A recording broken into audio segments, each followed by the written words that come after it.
Hi everyone, आप सभी का मेरे चैनल में स्वागत है। आप आशा करता हूँ कि आप सब लोग फिट रहेंगे और हैप्पी रहेंगे। आज काफ़ी दिनों से एक वीडियो ने बनाया और वो वीडियो है स्पेशल गौरी गणपति का पूजन दिन आज। प्लान नहीं था।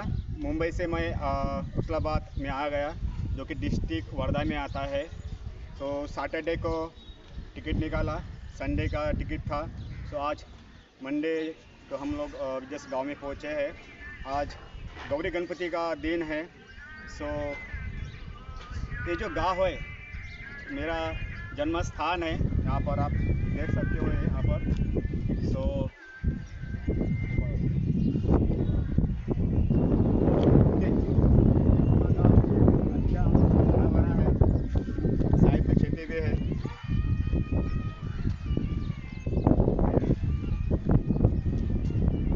मेरे साथ में जो है मेरे यंग ब्रदर किशोर जबड़े,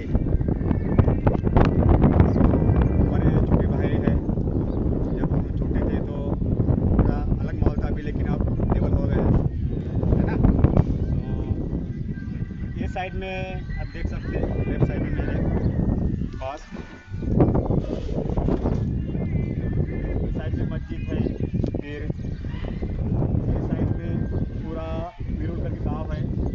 ये साइड में जो नेशनल हाईवे गया है बॉम्बे टू नागपुर के लिए, इस पे समृद्धि हाईवे। आप देख सकते हो। और जब हम लोग बॉम्बे से बाहर आते हैं गांव की जो एक हवा होती है, एक मज़ा आ जाता है खुली हवा में सांस लेना और बड़े बिल्डिंग के अंदर रह के ऐसे की हवा खाना बहुत डिफरेंट हो जाता है।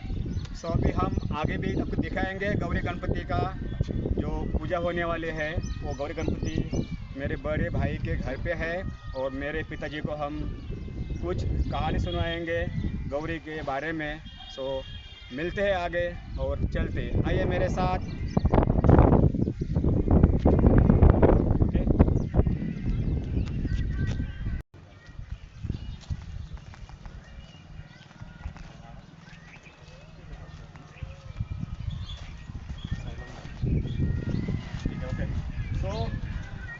बंगला, बड़े भाई का बड़ा बंगला उस्लाबाद का है ये, और पुराने ज़माने का घर है ना। ये अभी ऐसे घर कम होते जा रहे हैं और सब स्लैब सीमेंट के घर बन रहे, पक्के घर बन रहे हैं। कुछ दिनों बाद एक घर भी नहीं रहेगा शायद, देखेंगे तो, है ना। अभी अंदर गौरी गणपति है, हम वहाँ चलते हैं दर्शन लेने के लिए।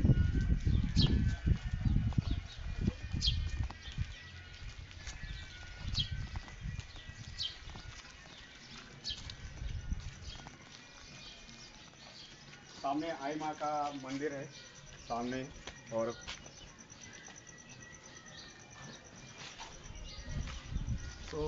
आइए चलते, गौरी गणपति का दर्शन आपको भी देंगे और साथ में।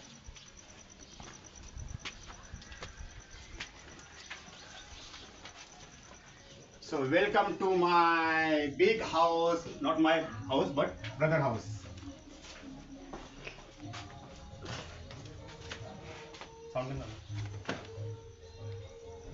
ये शानदार बंगला है, बंगले से कुछ कम नहीं है, और उससे भी बड़ा जो दिल है मेरे बड़े भाई राजकुमार भीमराव जी जबड़े, इनसे मिले। भगवान के सही में ये भक्त है। नमस्कार नहीं कहेंगे भाई साहब सबको, हमारे पब्लिक को नहीं कहेंगे नमस्कार, खाली भगवान को कहेंगे। पब्लिक में भी वो सब भगवान होते हैं, है ना। और मेरे छोटे भाई की बेटी, बड़ी बेटी साक्षी, और सूरज हमेशा जो चमकता रहे, ऐसा ये सूरज बड़े भाई का बड़ा बेटा। ये हमारी भाभी है चल पूजा कर रही है और बेहद मेहनत करते भगवान से इनको हमेशा खुश रखे। और आगे ये जो पदार्थ दिखे हैं सो इसे बोलते 5 पकवान, ठीक है। अभी ये चकली है, लड्डू है, अनारसा है और सेव है। और आप अंदर देख सकेंगे कि ये फरोला बोलते, ठीक है। फरोला यानी ये 5 पकवान इसमें रहते हैं, करंजी पाती वगैरह इसमें से वो यहाँ पर आपको दिखाई दे रहे हैं।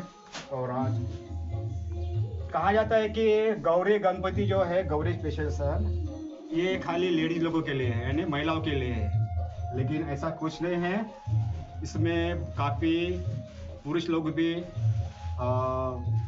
इनको सम्मान मान पूजा सब करते हैं और उपवास भी करते हैं। आज मेरा भी वैसा व्रत लगा मैंने स्पेशल गौरी गणपति के लिए।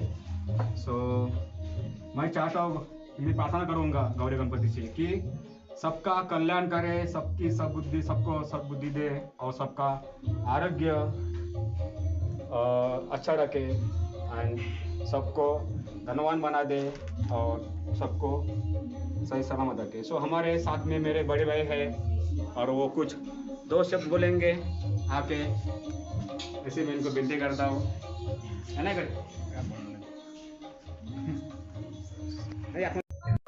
आमच्या सोबत आहे माझे मोठे बंधू राजकुमार जबडे आणि छोटे बंधू किशोर जबडे आणि आमचे पाहुणे आहेत मामाजी।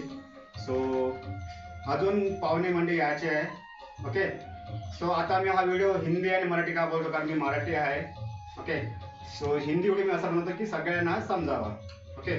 तर बोलणार तुम्ही लोक की अरे हा तर अर्धा व्हिडिओ हिंदीमध्ये आहे, अर्धा मराठीमध्ये आहे। सो माझ्या मोठ्या भावना मी सांगू इच्छितो की हा जो जो सण आहे गौरी गणपतीचा, सो हा कशावर तुम्ही साजरा करता आणि काय करताय?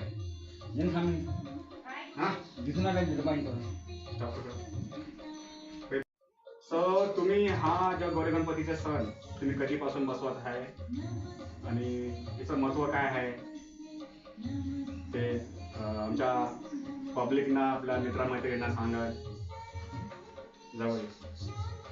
जवळजवळ 55 वर्ष होते आमचे वडील पहिले बसत होते। पहिले नमस्कार करायचा, नाव सांगायचं। माझं नाव राजकुमार जबडे आहे। त्याच्या अगोदर माझे वडील 55 वर्ष जवळजवळ पहिले आमच्या वडील बसत होते। याच्यानंतर आपले आले आहे हा कार्यक्रम मी दरवर्षी चांगला करतो आणि त्याची आमच्यावर कृपा आहे। त्याच्या कृपेने आमचे सर्व कार्यक्रम पार पडते, सर्व काय आमचं बरोबर आहे। सर्व दुःख काही असलं ते रोग पार पडते, संकट समान उभा राहते। सो याचं असं म्हणणं आहे की आपण जर समजा कार्यक्रम केला म्हणजे मनापासून लोकांना आपण काही दान धर्म जो करतोय, सो त्यामध्ये एक भगवान देवाचा समावलेला आहे, तसाच देवाचा हा जो आज। सो हाय गाइस, आज हम थोड़ा सा जानकारी लेंगे गौरी गणपति के बारे में और हमारे पिताजी आणि माझे वडील भीमरावजी जबडे आपल्याला काही महालक्ष्म्या कधीपासून बसवलेल्या आहेत आणि ते का बसवत आहे याची संपूर्ण माहिती आपण जाणून घेऊया पुढे। सो आपण पुढे व्हिडिओ स्किप न करता पुढची मजा आणि कहाणी ऐकावी। सो धन्यवाद, व्हिडिओ पुढे। गणपती बाप्पा मोरया।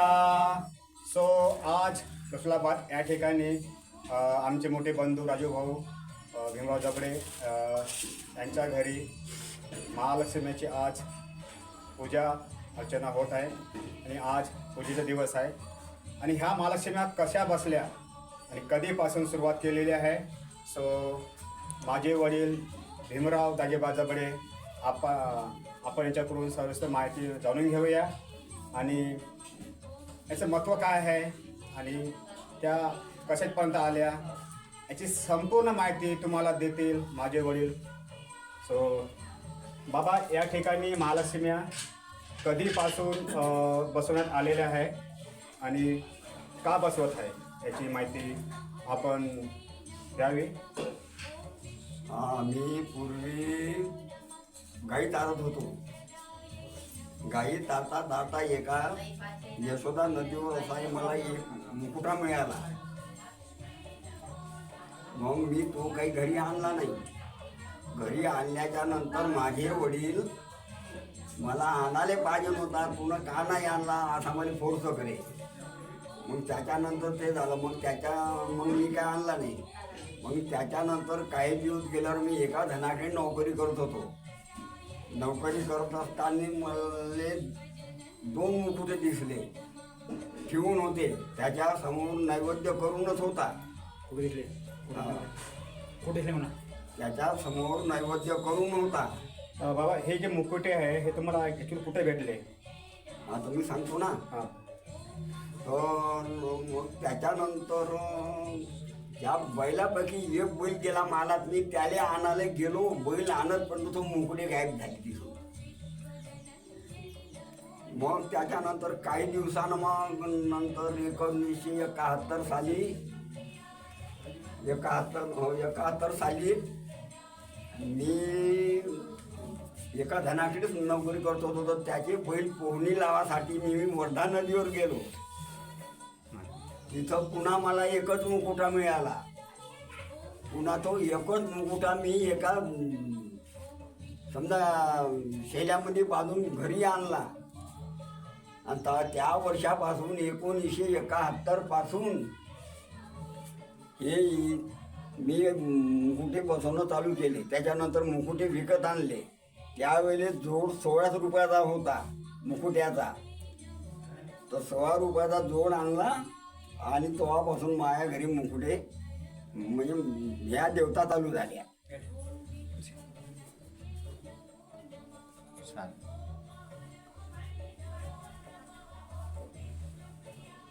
सो गौरी बसवण्याचं मुख्य कारण काय आहे आपलं, म्हणजे कारण काय? कारण म्हणलं मी एक डाव आणल्या ते नाही भेटली ते नाही आल्या, दुसऱ्या डाव भेटली तर ते नाही आणल्या, आणि तिसऱ्या डावातली ज्याच्या तकदीरात असून त्यालाच मिळते म्हणते. अच्छा. हो. तर 3 वेळ या तिसऱ्या वेळेनं पुन्हा मी एकच मुकुट आणला. त्याला 5 वर्षपर्यंत राशीवर ठेवला त्या जोड आणल्याच्या नंतर. आणि तेव्हापासून ह्या चालू आहे आपल्याकडे.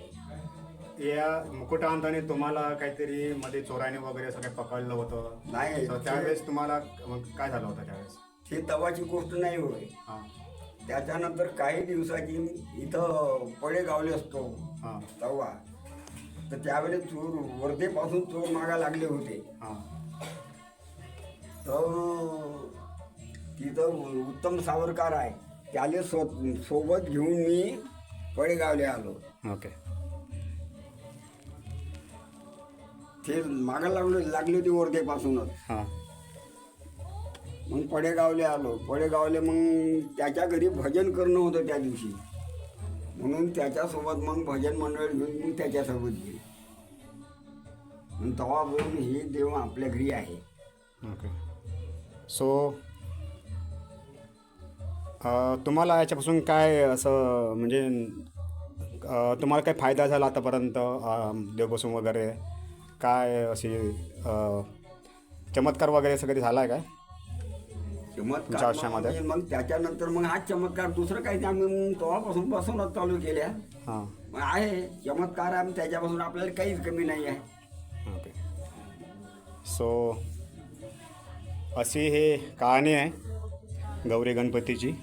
सो आणि सोबतच गणपती राजा पण विराजन जे झालेले आहे ते कधीपासून झालेले आहेत? गणपती राजुली मिळाला होता. ओके. तेव्हापासून गणपती स्थापना तो करून राहिला. आणि So- त्या देवाची स्थापना मापासून आहे समजा. ओके. सो आमच्या बंधूनं जो गणपती बसवला या ठिकाणी, सो आपण त्याच्याकडून जाणून घेऊया की गणपती बसवण्याचे जे समजा मुख्य उद्देश आहे. म्हणजे आपण एखादा जर समजा एक नवस करतो की बाबा मला माझं हे काम होऊ दे तर मी तुला पेढे देईन, बाबा माझं ते काम होऊ दे तर तुला मी सोन्याची अंगठी देईल. सो असाच माझ्या भावाने गणपती एक बसवलेला आहे. ॲक्च्युली पहिले हे गणपती पहिले बसत नव्हते.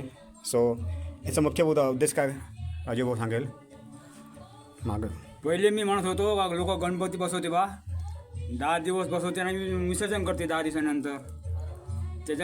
मुळे मी ते खरं मानत नव्हतो. पण योग्य मी गेलो मुंबईला.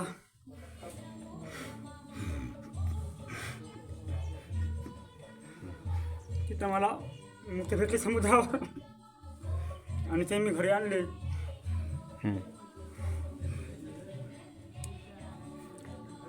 आणि नंतर गणपती बसवायच्या वेळेला लोक मूर्त गावात आणताना दिसे हाती धरून असे. ओके. सो तुम्हाला समजा म्हणजे गणपती तुमच्या स्वतःहून तुम्हाला सांगितलं की बाबा मला तुमच्यासोबत घेऊन चला. म्हणजे बघा की रसुलाबादवरून समजा मुंबईपर्यंत आल्यानंतर ते गणपती त्यांच्या पायाजवळ आलेले आहे. म्हणजे की मला तुमच्या घरी यायचं आहे आणि तुम्ही ते घेऊन जावा.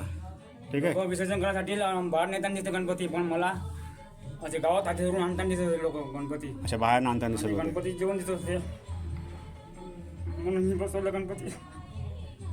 ओके. सो आनंदाचे अश्रू आहे. ठीक आहे. सो दुःख मानायचे काम नाही. ओके. सो तुम्ही बघू शकता की या साईडला गणपती विराजन झालेले आहे.